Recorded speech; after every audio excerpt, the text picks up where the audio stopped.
जब भी हम स्टील का नाम सुनते हैं तो हमारी आंखों के सामने बड़े बड़े ब्रिज, रेल, ट्रक्स, बसें और भी बड़ी बड़ी मल्टियां आंखों के सामने नजर आती।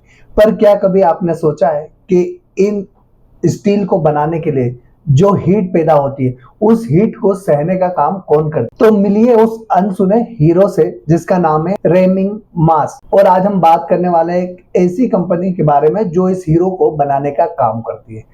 नाम है कंपनी का मोनोलिथिक इंडिया लिमिटेड। जानेंगे इस कंपनी की पूरी डिटेल्स, क्या क्या काम करती है, साथ ही साथ इसके फाइनेंशियल, फिर इसकी वैल्यूएशन जानेंगे, फिर जानेंगे कि ये कंपनी आईपीओ लेकर क्यों आ रही है और इस पैसे का उपयोग कहाँ करने वाली है। अंत में जानेंगे ग्रे मार्केट प्रीमियम क्या है, इस आईपीओ में निवेश करना चाहिए, नहीं करना चाहिए, इससे दूर रहना चाहिए। ऐसे तमाम सारे आज आपके सवालों के जवाब इस वीडियो में आपको मिलेंगे। तो कहीं मत जाइएगा, चैनल को सब्सक्राइब कर लीजिएगा। मेरा नाम राजेंद्र सिंह गौड़ है और आपने देखना शुरू कर दिया है एसएमबीआई फाइनेंशियल का यूट्यूब चैनल, जहां हम हमेशा स्टॉक मार्केट से रिलेटेड खबरों पर बात करते हैं और साथ ही साथ आईपीओ का पूरा विश्लेषण करते हैं। इसी कड़ी में आज हम जिस कंपनी के आईपीओ को एनालिसिस कर रहे हैं उसका नाम है मोनोलिथिक इंडिया लिमिटेड। 2018 में शुरू हुई ये कंपनी अब इंडियन स्टील इंडस्ट्री का एक अहम हिस्सा बन चुकी है। वेस्ट बंगाल के पुरुलिया में इसका मैन्युफैक्चरिंग प्लांट है, जहां से निकलते हैं ये शानदार SGB 777, SLM 999, BG 77 and quartzite grain SLM 98। और ये सब प्रोडक्ट कहाँ जाते हैं? झारखंड, उड़ीसा, वेस्ट बंगाल की स्टील फैक्ट्रियों में। मतलब ये कंपनी झारखंड, उड़ीसा और वेस्ट बंगाल में अपने प्रोडक्ट की सप्लाई करती है, जहां इन्हें फर्नेस को ठंडा रखने के लिए इस्तेमाल किया जाता है। यानी बिना इनके स्टील बनाना नामुमकिन है। अब बात करते हैं इस कंपनी की ग्रोथ की। 2023 में इस कंपनी के पास सिर्फ 43 जो है कस्टमर्स थे, लेकिन 2025 आते आते ये कंपनी के पास 41 कस्टमर हो गए। मतलब 42% से ज्यादा की इस कंपनी ने अपने कस्टमर बेस में ग्रोथ की है।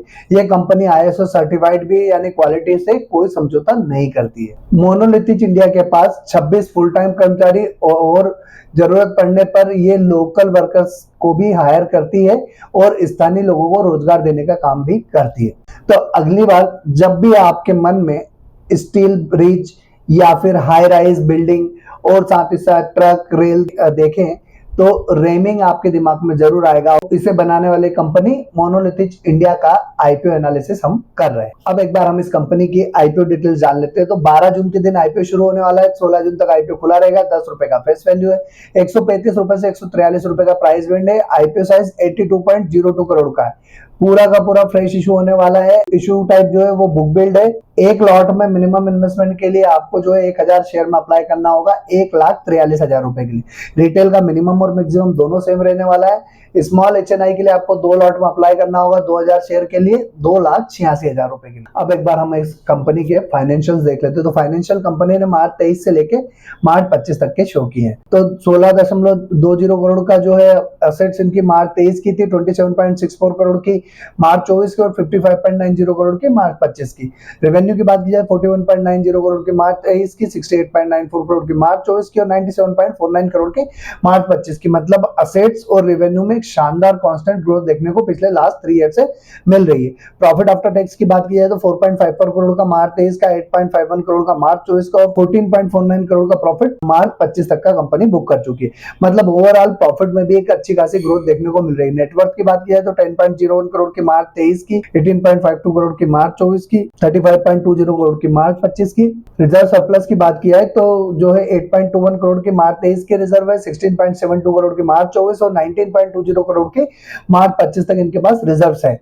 अब बोरोइंग की बात की 3.67 करोड़ की मार्च 23, 2.70 करोड़ की मार्च 24 और 7.43 करोड़ की मार्च 25 तक कंपनी के पास रिजर्व्स है।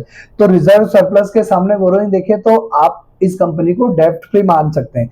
मतलब अगर कंपनी आज चाहे तो पूरे जो बोरोइंग कर रखी है वो दे भी दे, तो उसके बाद भी कंपनी के पास 12-12.5 करोड़ के जो है रिजर्व्स रहेंगे। अब एक बार हम इस कंपनी की जो है वैल्यूएशंस देख लेते हैं। तो ROE 53.94% है, ROCE 46.22% है, डेब्ट टू इक्विटी रेशियो 0.21 का है, रिटर्न ऑन नेटवर्थ 41.15% है, पेट मार्जिन 14.88 का है, प्राइस टू बुक वैल्यू 12.20 है, EPS प्री आईपीओ 9.05 है, पोस्ट आईपीओ 6.67 है, प्री आईपीओ पीई रेशियो 15.79 का है, पोस्ट आईपीओ 21.45 का। अब हम एक बार इस कंपनी का आईपीओ लाने के पीछे का क्या ऑब्जेक्टिव पे वो भी समझ लेते हैं। तो यहाँ इन्होंने मेंशन किया है funding capital expenditure toward setting up और manufacturing facility of the company by purchase of land, building of factory shed, civil work और installation of additional plant and machinery में ये फंड का उपयोग करने वाले। Investment in subsidiary for financing its capital expenditure toward purchase of land, building of factory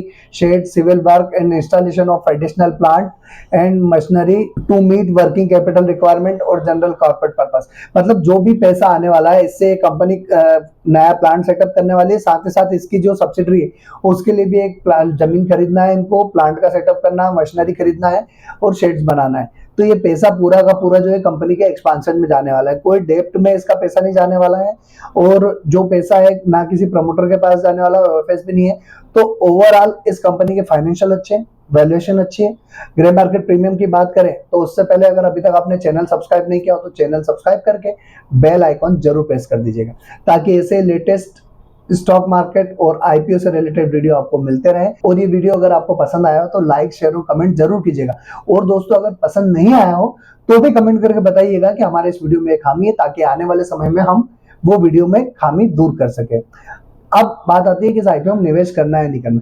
grey market की premium 7% के आसपास प्रीमियम है, एंकर लिस्ट भी आने वाली, बट मैं इस आईपीओ में अप्लाई करने जरूर जाऊंगा। अच्छा आईपीओ लग रहा है, वैल्यूएशन वाइज अच्छा लग रहा है, फाइनेंशियल अच्छे हैं कंपनी के और ग्रे मार्केट में भी ठीक ठाक सी डिमांड दिख रही है और आईपीओ लिस्टिंग में ठीक ठाक पैसा बनता हुआ दिखता है। बट आपको क्या करना है, आपको पहले खुद की रिसर्च करना है। इस वीडियो में से जो डेटा आपके काम का है आप उसे उपयोग कर सकते हैं।